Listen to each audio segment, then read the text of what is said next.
This is the MSI MPG 322URX. But don't be fooled by the name. This 32-inch 4K QD-OLED monitor is anything but irksome. Get it? URX? Irksome? Okay, please don't leave. Stay. Now the point is that if this monitor is any indication of where the future of displays is going, the future may be bright. Well, mostly. See, there may be one thing that actually is a bit irksome about it. And we're gonna tell you all about that right here, right now on Robeytech. We're back with another monitor from MSI, and I've gotta say, MSI's OLED game has been strong. Today we're looking at the MSI MPG 322URX. From its simple design and jaw-droppingly beautiful color reproduction to its up-to-date connectivity, this thing could be the monitor to beat within the space. What sets it apart, and should you buy one for yourself? Well, by the end of this review, you should have everything you need to make that decision. But I'll tell you up front, we're not sure you'd be mad at yourself if you did. As always, we want to start by saying thank you to MSI for sending us this monitor for review. Starting with the price at the time of this video, the monitor retailed for just under $1,100. And believe it or not, this is actually a really contested space when it comes to OLEDs. Here, the monitor has competition with a whole lot of alphabet soup, with the Asus RG Swift OLED PG32 UCDM, LG's 32-inch UltraGear 32GS95UE, and the Alienware AW3225QF, which that review is coming soon. Like I said, alphabet soup, but let's get to know some of the flavors that make up this soup. As we mentioned in the intro, this is a 32-inch QD-OLED monitor with a 4K or UHD resolution. This is actually a pretty popular form factor and the resolution for OLEDs as of late. We are also seeing a growing number of 27-inch options too, like the Alienware AW2725Q, which you can check out the review of right here. Now back to this monitor, it has a 240Hz refresh rate with certified NVIDIA G-Sync compatibility. Now, MSI is pretty quiet about the AMD FreeSync support. A quick look at the monitor spec sheet will let you know that it is Adaptive Sync certified, so you're not going to be without variable refresh rate solutions if you're rocking an AMD GPU. From an experiential standpoint, motion on the monitor was actually super smooth. On top of that, the monitor has VESA Display HDR True Black 400 certification, as well as a peak nit brightness of 1000 that really amps up the HDR brilliance. As we mentioned earlier, we saw incredible depth of color, which was really highlighted when we were playing Avowed on this monitor. There are a lot of rich colors in that game, and they were just a treat to see. It also helps that the monitor has Delta E less than 2 color accuracy, and it covers 99% of the DCI-P3 color gamut.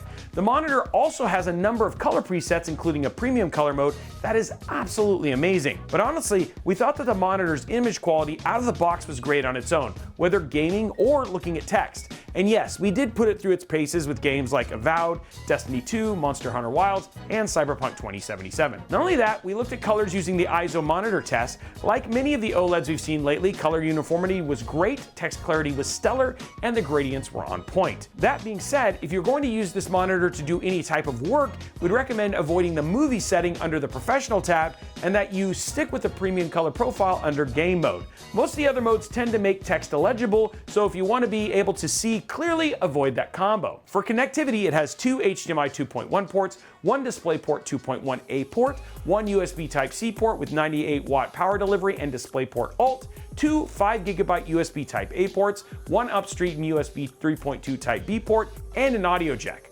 Now, there are a few things we want to point out here. The monitor does have support for KVM. I know this is something we keep bringing up, but this is a great feature if you share your monitor with multiple systems. Having KVM support means that you have the option to share keyboard and mouse alongside video to help your desktop stay clutter-free. Now, if you use a console on your desktop, and MSI likes to remind us that the monitor has a console mode, you're a bit out of luck with audio options unless your preferred option is using a headset. Now, we did see this with our 49-inch super ultra-wide monitor, which you can see the review of right here, but it would have been nice to have like the HDMI eARC or Toslink support on this monitor. Now, speaking of your desktop, we need to talk about whether or not this is going to fit on yours. For dimensions, this monitor is a little over 28 inches wide, 19 inches tall, and 9.5 inches deep, with the stand attached. Now, if you are looking to use the monitor arm or a wall mount, the monitor does support VESA 100 by 100 mounts, and in case you are wondering about the dimensions of the panel itself, it's around 14 inches tall and a little under 3 inches deep. And since the horizontal dimension isn't impacted here, it's still 24 inches wide. As for weight, the monitor weighs a bit over 28 28 pounds or around 12.9 kilograms assembled. Without the stand, the panel itself only weighs around 21 pounds or 9.6 kilograms. As for assembly, it's super straightforward and toolless if you're using the stand. The base secures the stand with a bolt that you can tighten by hand, and the stand clips into a recess on the back. Now, if you're using a VESA mount, the mounting points are inside of the recessed cavity. We actually did assemble it both ways for a desktop and a monitor arm. Both were incredibly simple. And since we're talking about assembly, we need to talk about what kind of cabling comes inside of the box. Aside from the QD-OLED panel, of course, a monitor, stand, and base, the monitor comes with a HDMI 2.1 cable, a USB Type A to Type B cable, a power cable, along with a manual with a tiny pouch containing metal mounting and standoffs for a VESA or wall mount. Now, in case you're counting cables and thinking, Robey, where's the DisplayPort cable? It's there, don't worry, but I've got to be honest, it's a very short cable. That being said, we're actually not surprised by this as it's a DisplayPort 2.1A cable. Since we're on the topic of connections, let's talk about MSI support software. MSI's gaming intelligence software offers RGB controls for its subtle RGB branding via MSI Mystic Light, as well as navigation through the monitor's visual settings. What's pretty interesting here is that there are a few visual presets that are not in the OSD, like racing or ray tracing modes. Like most monitors we've seen, though not all, you do need to plug in the USB Type B cable for the software to recognize the device. From there, you can adjust features like picture-in-picture and picture-by-picture, as well as the ability to add a crosshair to the screen. Essentially, the software serves as an alternative to the on-screen display. Now, the software, it isn't bad, but I've got to be honest, if you want to find a more streamlined way to adjust settings, then honestly, the software is the way to go.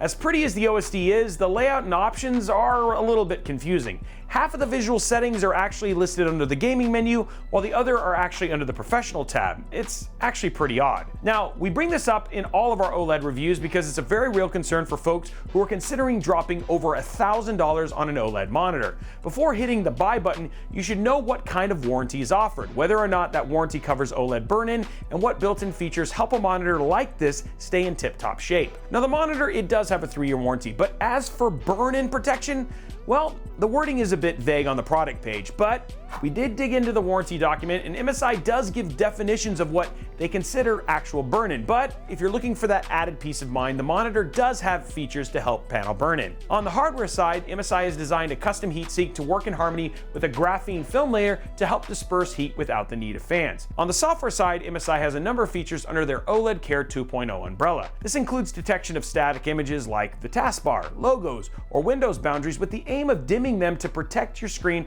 as well as a pixel shift feature with multiple speed settings. These features can be accessed through the OSD and in the gaming intelligence software. Now, part of this OLED Care strategy is the Panel Protect feature.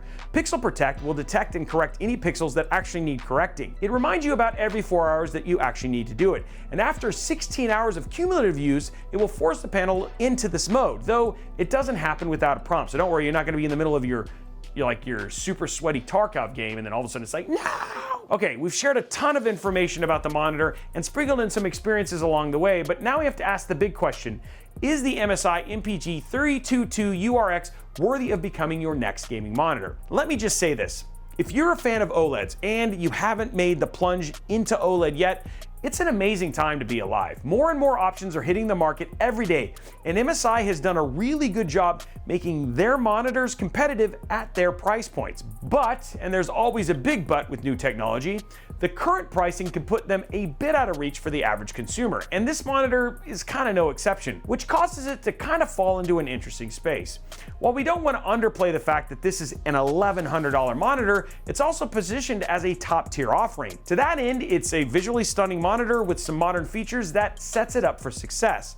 And as PC hardware and consoles keep getting better and better, it really comes down to you whether you think it's worth the current price or whether you think it's worth the wait to catch on sale. That being said, the OSD could use some work. Sure, it's pretty, and MSI has definitely nailed their aesthetic, but the OSD is definitely not intuitive. We want to say a huge thank you again to MSI for giving us some time with the MPG 322URX for this review, but we want to know what you think. Did MSI deliver the right features with this monitor? What do you think about the rise of OLED options, and are they going to be like our AI overlords? And out of curiosity, how often do you actually upgrade your monitor? Let us know down in the comments below. Now, while you're down there, go ahead and slap that subscribe button, whip that like button, and ring that notification bell so that you get a notification each and every time we post videos like this right here on Robeytech or over on Robeytech Live. And if you want to continue the conversation, talk about the questions we ask in these videos, or ask questions of your own, head over to our Discord server. That's discord.gg/Robeytech. It's an amazing place to meet other tech and PC enthusiasts and talk about stuff just like this. And you know what? You might just make a friend while you're there. Also, make sure you follow us at Robeytech on all your favorite social media platforms. And if you've made it this far, I want to say a huge thank you for sticking with me throughout this video, and I look forward to seeing you on the next one.